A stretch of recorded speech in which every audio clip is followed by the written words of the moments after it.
Stefano, quais são as perspectivas desta guerra? O que esperamos daqui em diante?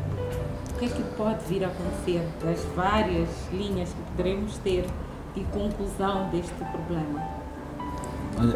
Há vários cenários que têm sido desenhados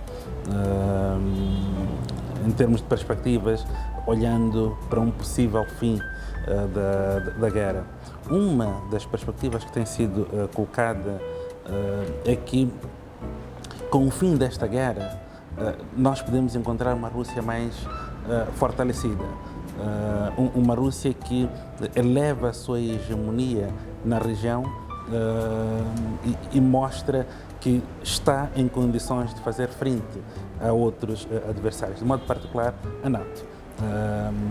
Como dizíamos antes, o doutor colocou isso muito bem, a NATO aparece como o inimigo principal ou o adversário principal da Rússia, apesar da guerra ser contra a Ucrânia. Mas o que está por detrás é a adesão, ou pelo menos a intenção de adesão da Ucrânia à NATO. Então, é uma guerra contra a NATO, na verdade, é uma chamada de atenção à NATO, a este conjunto de países. É por isso que o movimento europeu agora é de fortalecer a pertença à NATO. Vemos outros países que, membros da NATO, que estão agora a empenhar-se no fortalecimento da NATO. Então, isto mostra que há já uma tensão muito grande entre estes dois polos. E, em caso de vitória, entre aspas, da Rússia, como eu disse, a Rússia pode fortalecer a sua hegemonia naquela região e afastando a NATO de aproximar-se às suas fronteiras. Mas, por outro lado, há questões económicas que assistimos a acontecer. Nós vemos e assiste-se, ou seja, a Rússia e a própria Ucrânia são países bastante fortes, quer na agricultura, assim como no fornecimento de gás e por aí em diante. O que é que isto vem a significar para a Europa? Vemos hoje que a Europa continua a depender do gás que vem da Rússia, apesar de todas as sanções colocadas à Rússia. Então, são sanções que em algum momento podemos ver como sanções fictícias, porque ao mesmo tempo que há sanções, continua a haver comércio entre estes países. O que é que isto significa? Ou seja, significa, por um lado, que nós encontramos uma Rússia que é forte, ou seja, que a sua capacidade de fornecer este bem faz do país forte e relevante para a Europa. A Europa está a buscar alternativas a médio e longo prazo, porque não tem como ter uma alternativa a curto prazo. E a guerra está a acontecer hoje. Então, isto faz com que a Rússia continue a ter algum papel importante no conjunto destes países europeus, apesar de não ser membro da NATO. Então, há esta dimensão económica que acho que vale a pena aprofundar para perceber que resultados isto pode trazer com um possível fim da guerra. Um possível fim da guerra pode significar que a Europa consiga ter alternativas ao que a Rússia fornecia. Se cria alternativas, o que é que significa isto para a Rússia? Há o fortalecimento que estamos a ver da relação, um fortalecimento cada vez mais forte da relação entre a Rússia e a China. O que é que isto poderá vir a significar na relação entre estes, eu chamaria dos colossos, dos grandes da hegemonia mundial?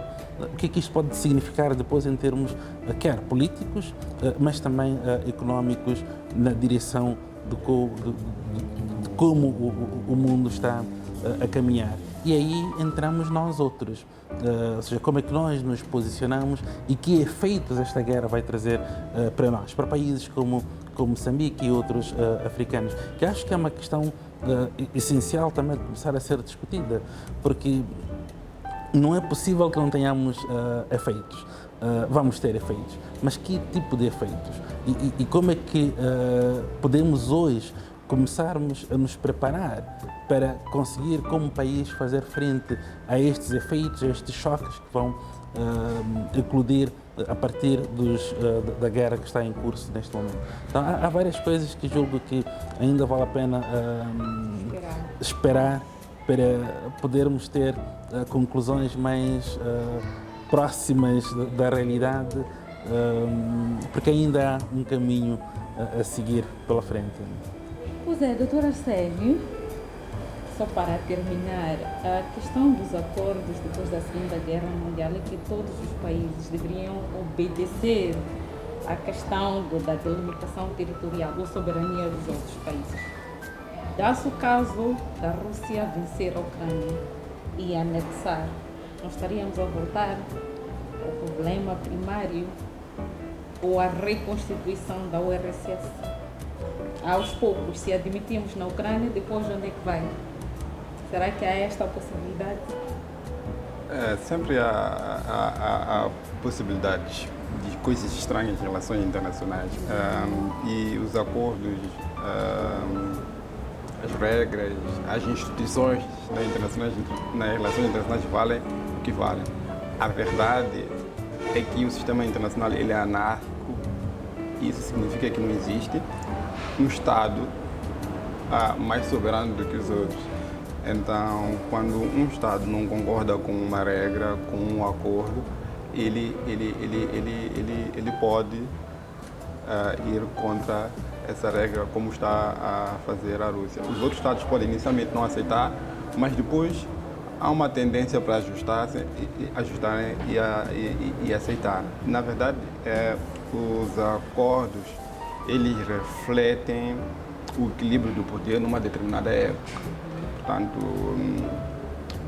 hoje a China está a crescer, a Rússia está a crescer, depois aparece um conjunto de potências e depois de 45 formaram-se instituições que têm regulado o sistema internacional. Mas essas instituições que têm regulado, ou o regime internacional que tem regulado as relações internacionais, ele beneficiou ou tem beneficiado os vencedores daquela altura, os poderosos daquela altura. Mas os poderosos podem mudar e os poderosos de hoje vão naturalmente pressionar para uma mudança de regime que lhes seja benéfica. E se essa mudança não ocorrer por via pacífica, ela ocorre por via violenta. Essa é um bocadinho a história de relações internacionais. Se me permite, alguns comentários também em relação aos cenários que são possíveis de traçar para o pós-conflito. Eu acho que tudo tem a ver com a maneira como termina este conflito. Claramente que se a Rússia vencer a guerra de forma clara, que significaria depor o governo do dia, colocar lá um governo pró-russo e mudar a Constituição, que venha lá claramente que a NATO não vai entrar que a Ucrânia não vai entrar para a NATO e a Ucrânia aceitar que o Luhansk e Donetsk e Crimeia são parte da Rússia. Isso muda de forma significativa o equilíbrio de poder que nós conhecemos depois da queda do Muro de Berlim.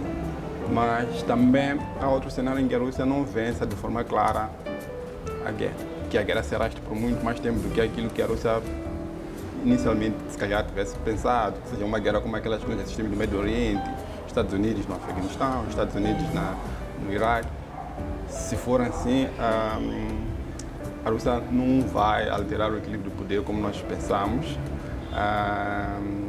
E é verdade que a Ucrânia também, numa situação dessas, dificilmente entraria para a NATO, para não arrastar a guerra, mas o mundo continuaria mais ou menos como nós conhecemos até hoje. Portanto, eu acho que, em termos de cenários, tudo depende muito de como esta guerra vai terminar. E ela pode não terminar no sentido que nós conhecemos, de haver um vencedor, mas ela arrastar-se por muito tempo. E nós temos muitos exemplos de coisas assim. E em relação a... Se nós tivermos aqui que apontar um vencedor, eu acho que de longe, as pessoas não têm falado muito nisso, mas eu acho que quem sai reforçado com este conflito entre a Ucrânia e a Rússia é os Estados Unidos, em primeiro lugar.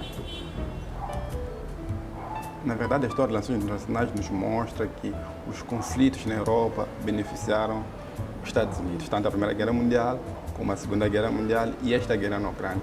Nós estamos numa situação em que a Europa e a Rússia, elas que são adversários históricos, estavam a aproximar-se, estavam a interligar-se, tanto do ponto de vista social e também do ponto de vista econômico. E essa aproximação, ela preocupa os Estados Unidos, porque a primeira coisa que ia acontecer é que a NATO não ia mais ser necessária.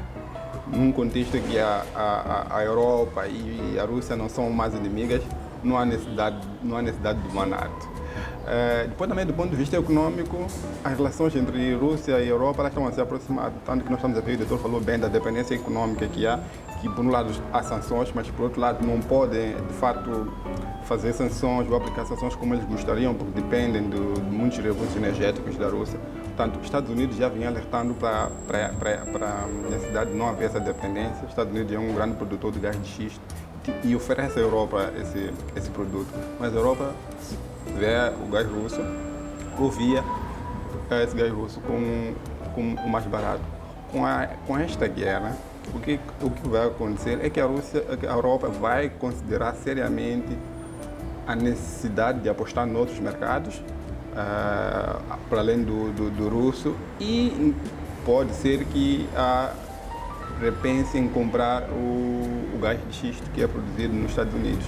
E a Europa, a NATO, ela sai reforçada. Quando parecia uma organização moribunda um dia antes da invasão russa, hoje ela sai reforçada e nós estamos a ver países como a Finlândia, acho que, e aqui devo aproveitar para me corrigir, acho que inicialmente eu disse que a Finlândia fazia parte da NATO, mas não, mas manifestou recentemente essa vontade. Portanto, a Rússia faz uma jogada que é para tentar inibir os outros estados de entrarem para a NATO. Quem entrar para a NATO eu ataco, mas os estados estão a dizer que não, é melhor eu entrar para a NATO para você não me atacar. Então, a estratégia russa pode sair pela culatra. Portanto, aqui queria reforçar mais uma vez a questão de que os Estados Unidos, lá longe, do outro lado do Atlântico, sai beneficiado de novo com um conflito na Europa. Os Estados Unidos provocou ou não provocou, nós podemos ficar o dia todo aqui a analisar isso. Se calhar nem é a questão mais importante, mas é analisar como é que as dinâmicas da guerra beneficiam uns e não outros. E a Europa também tem que acordar e perceber sobre isso, perceber que as guerras, no fim do dia, prejudicam a Europa, atrasam a Europa. Está aí outro competidor, que é a China. São países que vão crescendo e a Europa deixou de ser o centro do mundo depois das guerras. E cada vez que há uma guerra na Europa, a Europa vai tender a baixar a sua posição em relação às outras esferas de influência que estão a crescer. Pois bem, para finalizar o nosso café, vou pedir breves relações sobre a abstenção dos países africanos. Em 30 segundos, o que é que isso significa? Doutor Cida. Obrigado. Eu acho que é uma posição acertada, na medida em que, apesar de ser uma guerra, apesar de ser uma invasão que viola os acordos internacionais que os países têm, nós assistimos e percebemos que há elementos desta guerra que os países africanos não têm acesso, não têm sequer como debatê-los, não têm como influenciar ou deixar de influenciar. Na incapacidade de influenciar ou deixar de influenciar, a abstenção pode ser a melhor alternativa. E se nós olharmos para as dependências ou interdependências históricas dos países africanos em relação aos países que estão a confrontar-se agora, percebemos também claramente que há elementos que colocam os países africanos numa cilada onde apoiar pode ser um risco, não apoiar também é um risco, daí que a abstenção talvez seja uma medida acertada. Todavia, há bastante crítica que se faz à abstenção, sobretudo quando existe a guerra. Embora a abstenção não signifique apoio à guerra, mas a guerra é um facto, ela existe.